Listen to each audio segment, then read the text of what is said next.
vais juste poser une question. Après, on va prier. Et après, on va commencer la prédication. Si Jésus venait à la porte, qu'est-ce que vous lui demanderez? Alors, je vous demande de réfléchir à ça pendant que je vais parler. Qu'est-ce que vous lui demanderez? On voit que dans la Bible, il y a eu plusieurs rencontres avec Jésus. Et ces rencontres, elles ont été des fois assez rapides. Et les gens avaient automatiquement ce qu'ils voulaient demander à Jésus.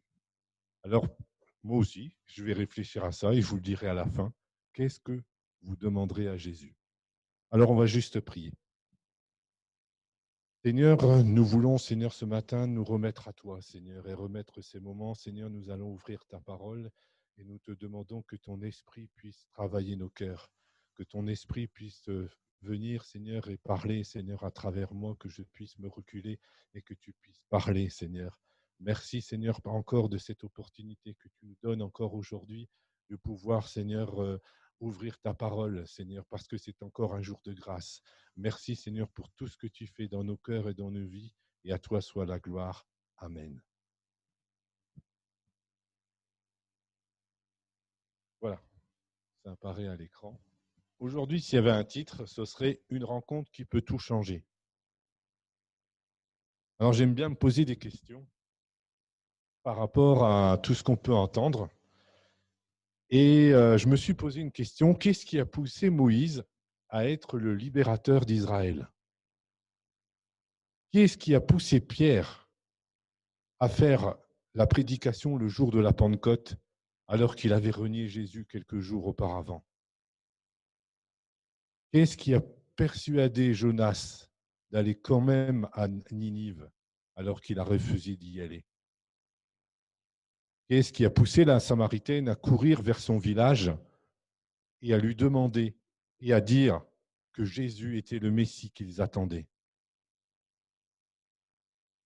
Et moi, je dirais aujourd'hui, qu'est-ce qui fait que je suis assis? Qu'est-ce qui fait que je me lève? Et qu'est-ce qui fait que j'agis pour Dieu? On a entendu dernièrement plusieurs prédications qui nous parlaient de nous lever, de nous mettre en action. Alors, si on doit se mettre en action, il y a aussi des choses qui nous empêchent peut-être d'avancer. Qu'est-ce qui fait que je peux rester passif? Je peux avoir un manque de vision de ce que je dois faire. Je peux avoir un manque de confiance en moi, la peur de l'inconnu, la peur de ne pas être à la hauteur, le manque d'intérêt. Ou simplement j'attends un signe, une parole, quelque chose qui se passe dans mon cœur. Ça peut arriver. Alors, pour nous aider à nous lever, Dieu a mis à disposition trois moyens. Trois moyens qu'on a déjà entendu parler.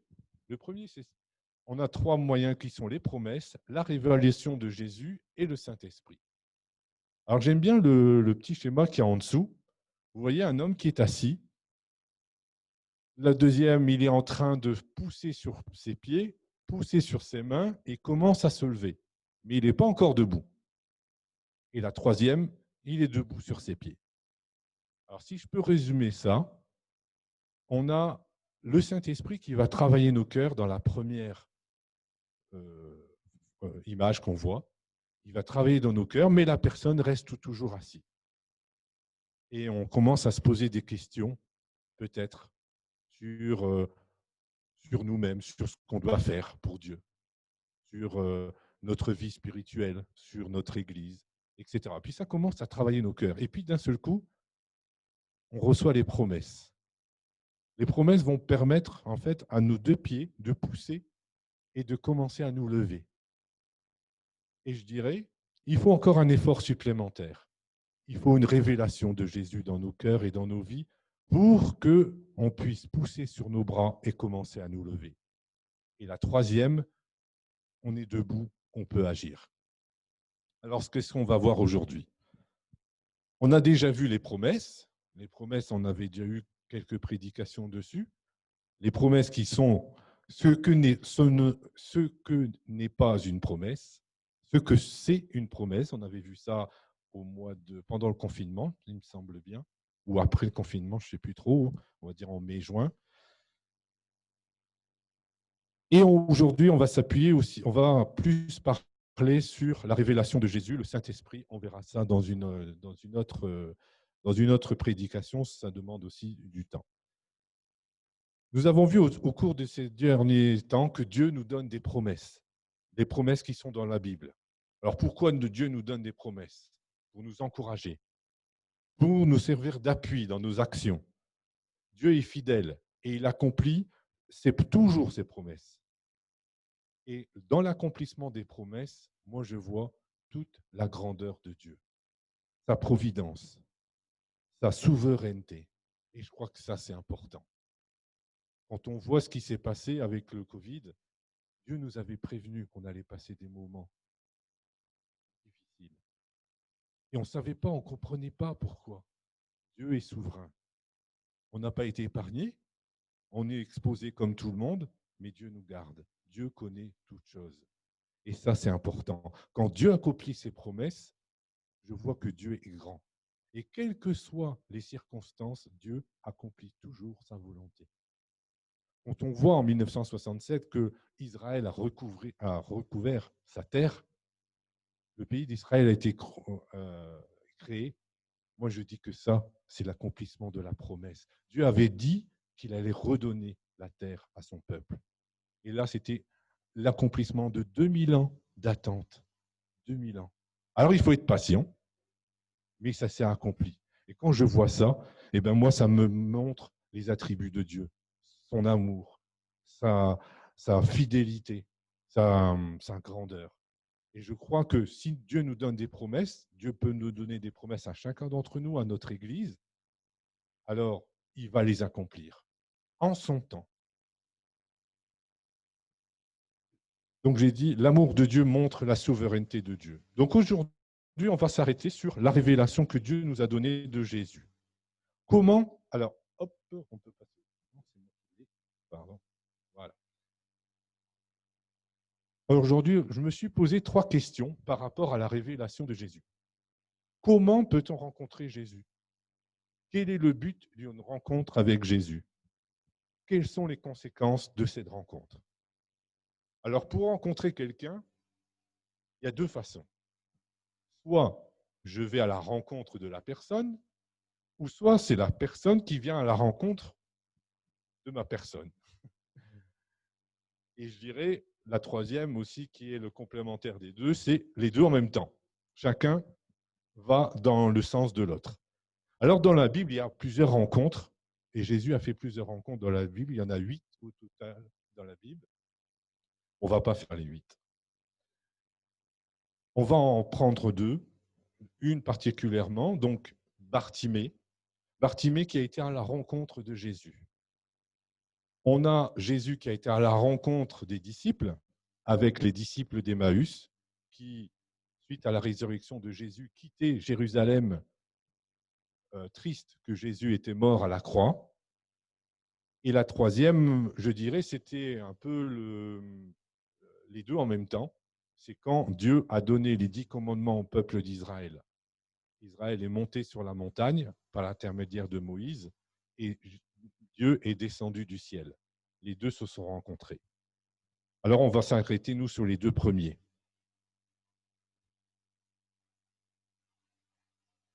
Comment rencontrer Jésus? Je dirais, comment rencontrer Jésus? Il y a un seul lieu où on peut le rencontrer, c'est la croix. Il n'y a pas d'autre moyen. Et c'est un lieu de rendez-vous que Dieu nous donne à chacun d'entre nous. On peut rencontrer Jésus par la prière. La prière, je dis souvent à l'école du dimanche, désolé, mais la prière, c'est parler avec Dieu. Il n'y a pas besoin d'avoir connaître des prières par cœur. On peut simplement parler avec Dieu et lui dire ce qu'on a dans notre cœur. On peut connaître aussi, rencontrer Jésus plutôt, par la Bible. Pour connaître quelqu'un, il faut qu'on ait des renseignements sur lui. Il faut qu'on puisse le reconnaître. Si je dois rencontrer quelqu'un que je ne connais pas, il faut que je sache qui il est, comment il est habillé, comment il se tient. Je dirais aussi que comment le rencontrer, il faut le chercher, vouloir le découvrir, savoir qui il est, ce qu'il peut m'apporter. Et le dernier, c'est bien sûr comment rencontrer Jésus, c'est la révélation. Et ça, il n'y en a pas beaucoup qui ont été touchés par une révélation. Je parle par exemple de Paul, qui sur le chemin de Damas a rencontré Jésus. Paul, rapidement, était un persécuteur des chrétiens. Il allait à Damas, aller récupérer une lettre pour persécuter et tuer les chrétiens. Et là, sur le chemin de Damas, Dieu va se révéler à lui. Il peut avoir une révélation aussi comme ça, par le Saint-Esprit. Alors, je vais vous laisser deux promesses qui sont dans la Bible. Alors, je crois que ça fait un peu petit. J'aurais dû écrire plus grand. Car quiconque demande reçoit. Celui qui cherche trouve, et l'on ouvre à celui qui frappe. C'est dans Matthieu chapitre 7 et verset 8. Et une promesse dans l'Ancien Testament.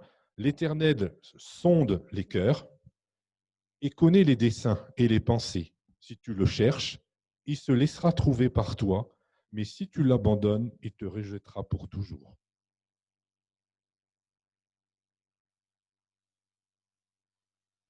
Alors, pourquoi une rencontre avec Jésus peut-il tout changer? Et peut-il changer ta situation? Alors, on va lire dans Marc, chapitre 10 et verset 46. C'est la rencontre de Jésus avec Bartimée. Alors, on va faire un peu une étude de ce texte-là qui nous permet de comprendre comment se passe une rencontre avec Jésus. Ils arrivèrent à Jéricho, et lorsque Jésus en sortit avec ses disciples, une assez grande foule, le fils de Timée, Bartimée, mendiant, aveugle, était assis au bord du chemin. Il entendit que c'était Jésus de Nazareth. Il se mit à crier, « Fils de David, Jésus, aie pitié de moi !»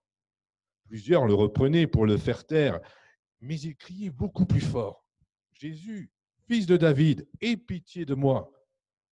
Jésus s'arrêta et dit, « Appelez-le. » Ils l'appelèrent, l'aveugle, en disant, « Prends courage, lève-toi, il t'appelle. » L'aveugle jeta son manteau, il se jeta d'un bond et vint vers Jésus. Jésus, prenant la parole, lui dit, « Que veux-tu que je fasse ?» « Rabbinou, lui répondit l'aveugle, « que je recouvre la vue. » Et Jésus lui dit, « Va, ta foi t'a sauvé. » Et aussitôt, il recouvra la vue et suivit Jésus dans le chemin. Amen. C'est un passage de l'Évangile, mais qui retrace bien la réalité d'une rencontre avec Jésus. Qui était Bartimée? Je pense que toutes les questions que je vais poser, on peut se les poser à nous-mêmes. Mais là, je vais répondre par rapport au texte. Qui était Jésus? Un mendiant, c'est marqué, un aveugle. Il était assis au bord du chemin. Il connaissait Jésus. Il avait dû en entendre parler, c'est sûr. Parce que quand il va passer, quand il va entendre que c'est Jésus qui passe, il va commencer à l'interpeller. On n'interpelle pas quelqu'un qu'on ne connaît pas. Quel était son besoin? Il voulait voir. Que savait-il de Jésus? Il était fils de David. Et je pense qu'il savait une autre chose, c'est qu'il pouvait le guérir. Alors, fils de David, qu'est-ce que ça veut dire? Fils de David, il faut savoir qu'en Israël, on entendait le Messie qui devait instaurer le royaume de Dieu sur la terre. Et ce Messie, ce roi, était le fils de David. Donc, ça veut dire que Bartimée savait que Jésus était le roi d'Israël qu'ils attendaient et qu'il pouvait le guérir. C'est déjà beaucoup. C'est déjà beaucoup. Le problème, c'est que Bartimée, il a un problème, il est aveugle. Alors, il va juste entendre que Jésus était dans les parages. Mais il ne va pas s'arrêter à son problème. Il ne va pas s'arrêter à ça. Parce que ce qu'il veut, ça travaille dans son cœur. Et il va interpeller Jésus. Il va crier. Au point de vue que même ceux qui étaient au bord avec Jésus vont le faire taire, vont dire ouais, c'est bon, on a entendu, on a vu que tu voulais faire quelque chose. Jésus va entendre et va lui dire, il va dire à ses disciples de le faire venir. Il crie, il interpelle Jésus. Combien de temps, je ne sais pas. Mais peut-être un certain temps, parce que ça devait commencer à gêner. Et quand il a le contact, c'est là que la rencontre a lieu. C'est au moment où Jésus répond et dit à ses disciples, allez le chercher, que Bartimée comprend que la rencontre a lieu. La rencontre qu'il attendait. Et tout de suite, ce qui va se passer, il va jeter son manteau. Il va se lever, il va jeter son manteau. Et ça veut dire quoi, jeter son manteau? Ça veut dire simplement oublier tout ce qu'on peut connaître, oublier tous les problèmes qu'on peut avoir, oublier que je suis peut-être docteur. Bon, moi, je ne veux pas. Je dis docteur, je pourrais dire autre chose, hein, j'ai rien contre les docteurs. Mais bon, vu ma situation, ça va être difficile d'aller voir Jésus. Non, il jette son manteau. Ça n'a plus d'importance. Il veut la bénédiction. Et peut-être que toi, aujourd'hui, tu te dis, moi, je ne mérite pas ça. Jette ton manteau. Je ne sais pas quel manteau que tu as eu, que la vie t'a donné. Malheureusement, il y a des manteaux qui sont difficiles à pouvoir jeter. Mais lorsqu'il va voir que Jésus est à ses côtés, il va jeter ce manteau, il va abandonner tous ses préjugés, toute sa tradition pour pouvoir aller le rencontrer. C'est au moment où il y a ce lien qui existe. Il se lève d'un bond et va vers Jésus. Et là, Jésus lui dit, « Que veux-tu que je fasse ?» Et si Jésus demandait, « Que veux-tu que je fasse ?» Alors, je vais choisir une façon qui va peut-être vous choquer. Moi, j'aurais été Bartimée, j'aurais dit, « Mais que veux-tu que je fasse ?» Et prophète, tu dois le savoir. Je n'ai pas besoin de te le dire. Si tu ne sais pas, c'est que tu n'es pas prophète. Que veux-tu que je fasse? Mais Bartimée ne va pas s'arrêter. Il va dire, je veux retrouver la vue. Et là, il va répondre par deux choses. Rabbinou, que je retrouve la vue. Rabbinou, c'est un terme hébreu qui veut dire, c'est un pluriel, qui veut dire que tu es le maître des maîtres. Des maîtres au niveau des enseignants. Et lorsqu'il dit ça, ça veut dire qu'il reconnaît Jésus comme étant celui qui devait enseigner au peuple d'Israël, non les choses de Dieu. Et ça, c'était une attente du peuple d'Israël à cette époque-là. Il reconnaît que Jésus est envoyé par Dieu. Mais il va lui demander ce qu'il a le plus cher au fond de son cœur. Il veut recouvrir la vue. Et Jésus va lui répondre, « Va, ta foi t'a sauvé. » Encore une fois, moi je suis à la place de Bartimée, je vais dire, tu es bien gentil, mais moi je veux retrouver la vue. La foi t'a sauvé, c'est bien, mais sauvé de quoi, et puis etc. Moi je veux retrouver la vue. C'est pas ce qu'on fait parfois. Des fois on s'arrête et on dit ça, mais Seigneur, moi je veux ça. Tu n'auras pas ça. Parce que ce n'est pas ce que j'ai prévu pour toi. La guérison, la bénédiction que tu me demandes, va, ta foi t'a sauvé. Et je crois que ça, c'est important. Et sur ces paroles, il va recevoir la guérison. Juste derrière, qu'est-ce qui s'est passé dans son cœur à Bartimée? Bartimée savait très bien que Jésus était le Messie, c'est-à-dire le Messie d'Israël. Il ne les avait pas compris que Jésus était peut-être le Fils de Dieu. Et là, il comprend que Jésus est autre chose que le Messie. Il est celui qui peut pardonner de ses péchés, c'est-à-dire celui qui peut le réconcilier avec Dieu. Et ça, c'est l'important. Dieu ne voulait pas uniquement le guérir, il voulait le sauver. Il voulait qu'il soit réconcilié avec lui. Et ça, c'est très important. c'est parce qu'il a compris ces choses-là. Il est dit, juste après, il a recouvert la vue et il l'a suivi sur le chemin. Bartimée n'a pas seulement reçu la guérison, il a reçu le pardon de ses péchés. Et ainsi, il a pu être réconcilié avec Dieu. Quelle idée on a de Jésus? Jésus est venu faire connaître Dieu aux hommes. Il le dira dans la prière sacerdotale. Il a fait connaître Dieu aux hommes et permettre aux hommes d'être sauvés. La guérison, le miracle, la bénédiction, ce n'est pas la finalité. Jésus veut qu'on soit sauvé et qu'on soit avec lui dans le ciel, avec Dieu. Lorsqu'il saisit cette œuvre et qu'il connaît Jésus, Bartimée reçoit la bénédiction.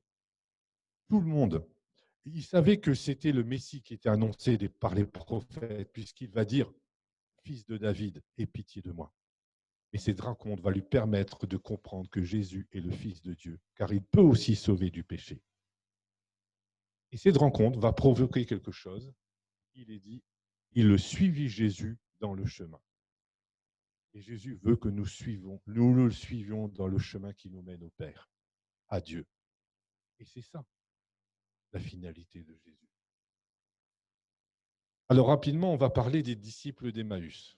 La deuxième rencontre que j'ai parlé tout à l'heure. Je ne crois pas qu'il faut passer. Non, après. Les disciples d'Emmaüs. Alors comme j'ai dit tout à l'heure, eux, ils avaient assisté à la crucifixion. Et malheureusement, Jésus est mort à la croix. Malheureusement pour eux. Parce que si Jésus est mort à la croix, tout est terminé. Les disciples d'Emmaüs, c'est marqué disciples, donc ils suivaient Jésus. Mais ils ont fait une erreur. Moi, je ne les blâme pas parce que j'aurais certainement fait comme eux. On croyait que Jésus allait instaurer tout de suite le royaume de Dieu et qu'il allait triompher. Mais seulement là, il est mort. Alors, ils vont quitter Jérusalem. Ils vont prendre une direction opposée à Jérusalem. Ils vont sortir et ils vont rencontrer quelqu'un sur la route qui va leur parler des Écritures. Et eux, ils vont parler avec lui. Et cette personne, ils ne la reconnaissent pas tout de suite. Il commence à leur expliquer les Écritures. Il leur explique que Jésus devait mourir à la croix. C'est bien ce que donnaient les promesses et ce que annonçaient les prophètes. Mais eux ne l'avaient pas compris de cette sorte. Et puis, ils vont faire du chemin ensemble. Et au bout d'un moment, ils vont même l'inviter à manger avec lui. Parce que le soir, il arrivait. Et au moment où Jésus va dire, on va faire la Sainte Seine, et là, leurs yeux se sont ouverts. Et il est dit que pendant qu'il leur parlait, le feu était à l'intérieur d'eux. C'est-à-dire qu'il y avait quelque chose qui se tramait tout à l'heure. Vous vous souvenez, quand le Saint-Esprit nous travaille, lorsqu'on est assis, c'est la même chose. Lorsqu'ils attendaient que Jésus leur expliquait les Écritures, ils étaient en train de reprendre espoir. Le Saint-Esprit travaillait leur cœur. Ils n'étaient pas encore debout, mais ils étaient dans la première phase. Et là, lorsqu'ils vont découvrir que Jésus n'est pas mort, mais qu'il est ressuscité, ils vont faire demi-tour. Et ils vont courir à Jérusalem, annoncer aux disciples qui, eux, pour l'instant, ne croyaient même pas et n'avaient pas vu que Jésus était ressuscité, que Jésus était ressuscité. Et ça, c'est important. Là, ils ont compris que Jésus était le Messie. Ils avaient compris que Jésus était celui qui était annoncé par les Écritures. Ils ont fait une rencontre, on va dire, au hasard. Mais il n'y a pas de hasard avec Dieu. Dieu sait très bien pourquoi vous êtes là aujourd'hui, pourquoi vous voulez rencontrer, pourquoi vous serez là la semaine prochaine et pourquoi vous avez entendu un certain nombre de choses. Nous, on ne comprend pas, mais lui, il sait. Alors, je dirais, qui est Jésus pour toi? Alors, on va juste lire un texte dans Matthieu chapitre 16 et verset 13. Jésus étant arrivé dans le territoire de Césarée de Philippe, demanda à ses disciples, « Qui suis-je » Au dire des hommes, « Moi, le Fils de l'homme », ils répondirent, « Les uns disent que tu es Jean-Baptiste, les autres Élie, ou d'autres Jérémie, ou l'un des prophètes. » Et vous leur dites, « Qui dites-vous que je suis » Et vous, qui dites-vous que Jésus est? Simon-Pierre répondit, tu es le Christ, le Fils du Dieu vivant. Jésus, reprenant la parole, lui dit, tu es heureux, fils de Simon, fils de Jonas, car ce n'est pas la chair et le sang qui t'ont révélé ces choses, mais mon Père qui est dans les cieux. Et là encore, on est la première phase. Le Saint-Esprit a travaillé le cœur de Pierre et va dire une vérité. Jésus, euh, Jésus, tu es le Christ, le Fils du Dieu vivant. Et c'est ça qu'on a besoin d'entendre. Mais toute la phrase, pas les deux premiers mots, pas le dernier, toute la phrase. Si on n'a pas compris cette phrase en entier, on voit que les trois religions du livre sont basées sur cette phrase, mais aucun ne croit la phrase en entier, à part les chrétiens.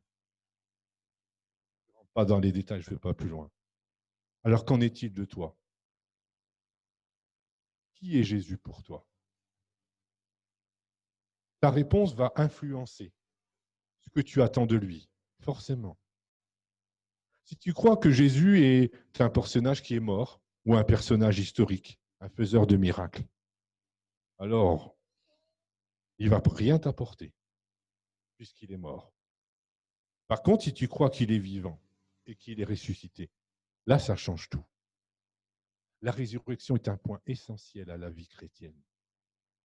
Tout à l'heure, on prendra la Sainte Seine, on va commémorer la mort de Christ, mais aussi sa résurrection. Et ça, c'est un point important. Alors, ce qu'il faut qu'on comprenne, c'est que Jésus est le Christ, le Fils du Dieu vivant.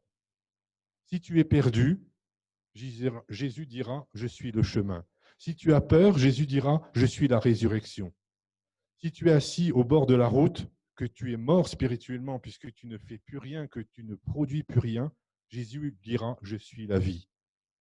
Tu dis, je ne sais plus où j'en suis. Jésus dira, je suis la lumière.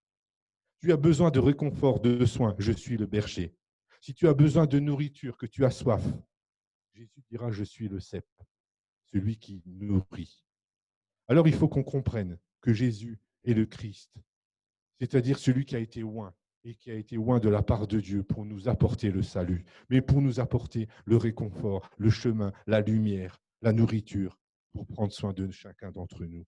Mais aussi qu'il est le Fils de Dieu, qu'il a donné sa vie pour me pardonner. Et ça, c'est important. On ne peut pas s'arrêter juste à cette phrase. Il faut aller plus loin. Alors, vous allez dire, moi, je suis chrétien. J'ai déjà rencontré le Christ, le Fils de Dieu. Mais peut-être que tu es assis au bord du chemin, comme Bartimée, et que tu attends une rencontre, que tu attends une parole de Dieu, un signe, d'une rencontre avec Jésus. Nicodème aussi connaissait bien la parole de Dieu.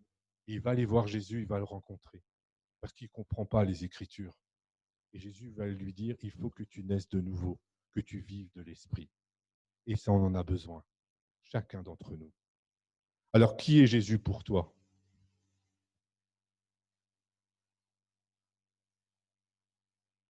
Ton roi, ton sauveur, ton guide, ton secours, celui qui t'aime? Ça, on l'a vu tout à l'heure dans les chants. On a entendu toutes ces paroles. Il veut être ton roi. Il est ton roi. Alors il veut être l'objet de tes louanges. Il est ton sauveur. Et il veut que tu partages ton salut avec les autres. Il est ton guide. Et il veut que tu lui ressembles. Il t'aime. Et il veut que tu partages cet amour avec les autres. Il t'a aidé, t'a secouru. Et il veut que tu serves les autres. Alors, quelles sont les conséquences pour chacun d'entre nous? La semaine dernière, on a vu 3 choses. 4, 5 même. Allez, ce sont les principes de l'Église. Aller pour faire des chrétiens des disciples, grandir pour être semblable à Christ, servir pour mettre au service de Dieu, de l'Église que j'ai reçu, connecter la communion fraternelle et adorer, dire ce que Jésus a fait pour nous. Alors, les disciples d'Emmaüs ont couru prévenir tout le monde, ils sont allés, ils ont été connectés, ils ont été voir les disciples pour leur rapporter la bonne nouvelle. Jésus est ressuscité. La Samaritaine va se lever et va apporter aussi la parole de Dieu aux autres. Bartimée va se lever, il va suivre Jésus, il va grandir, il va adorer. Pierre, le disciple, il va prêcher l'évangile, il va servir. Zachée va corriger les erreurs qu'il avait faites. Il va aussi grandir spirituellement. Alors je crois que même si on est chrétien, et si on n'est pas chrétien, plus forte raison, on a besoin d'une rencontre personnelle avec Dieu. On a besoin en tant que chrétien de retrouver cette révélation de Jésus dans nos cœurs, dans nos vies. Et comme il a été dit, il faut le chercher pendant qu'il en est temps. Et encore aujourd'hui, c'est un jour de grâce. Alors, moi, je dirais qu'on a tous besoin de s'améliorer dans l'un des domaines qui est cité. Aller, grandir, servir, connecter, adorer. Il y a des domaines où il n'y a pas de souci. On le fait très bien. Il y a des domaines où on a besoin de grandir. Moi, j'ai besoin de grandir. Dans le premier, par exemple. Aller faire des disciples, partager la parole. Alors, ce que je vous propose, c'est qu'on puisse prier. Alors, pour ceux qui sont ici en présentiel, on va faire 3 groupes. Parce qu'en groupe, c'est plus facile de pouvoir parler. On va respecter les gestes barrières, donc les masques et la distance. Et on va chercher dans ces 3 domaines, 5 domaines. OK. On va chercher dans ces 5 domaines un des domaines. On va choisir chacun un domaine où on peut grandir, où on a besoin que Christ vienne à nous, se révéler à chacun d'entre nous. Parce que Jésus veut une rencontre personnelle avec nous. Il y a l'Église où on se sent bien, où on reçoit des bénédictions, mais Jésus veut une rencontre personnelle avec nous. Alors, on va se mettre par groupe. On va faire 3 groupes pour qu'on soit moins nombreux, qu'on puisse échanger. Et le but, c'est vraiment de dire à ceux qui sont dans votre groupe le domaine sur lequel vous voulez grandir. Et on va prier. Et que ces choses, vous allez repérer bien sûr les gens qui sont dans votre groupe. Et n'hésitez pas à prier les uns pour les autres, même après, pour le domaine. On n'a pas besoin de rentrer dans les détails, mais simplement et demander, est-ce que tu as grandi? Est-ce que tu es allé? Est-ce que tu sers? Est-ce que tu te levais? On a besoin de cette rencontre. Moi, j'ai besoin de cette rencontre. On a tous besoin. Parce que ça nous donne de la force, ça nous change complètement la vie. On ne peut pas s'arrêter là. Et ce qui nous fait nous lever, c'est la rencontre personnelle avec Dieu.